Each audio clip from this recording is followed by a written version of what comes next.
territori. Quan s'abaixa la persiana metàl·lica, em deixondeixo mandrosament.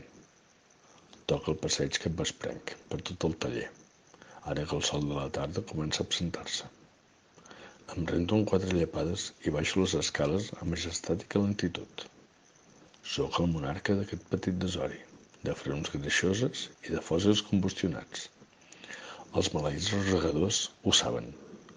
Els humans també, a pesar de les garantoines que em deixo fer de forma arbitrària, perquè l'urpa o l'ullal també gaudeix quan obre ferida i provoca xiscle que conclou en penjament.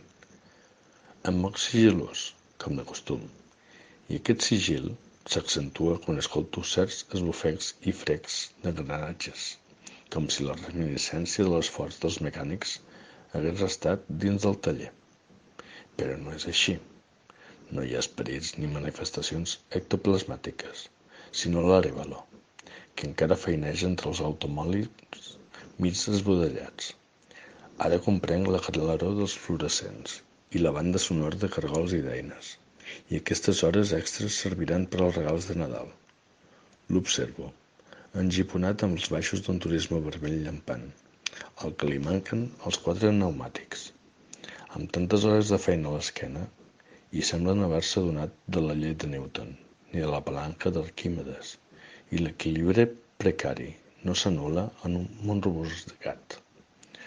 Cal un bon punt de recolzament i fermesa, i, sobretot, que l'alineació dels astres no et vagi en contra.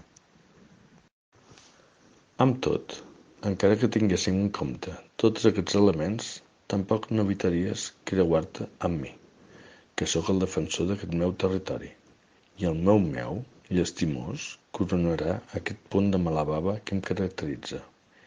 I no és pas perquè sigui negre, ni em digui Muir a la ciutat de València, tot i que l'acudit sigui bo.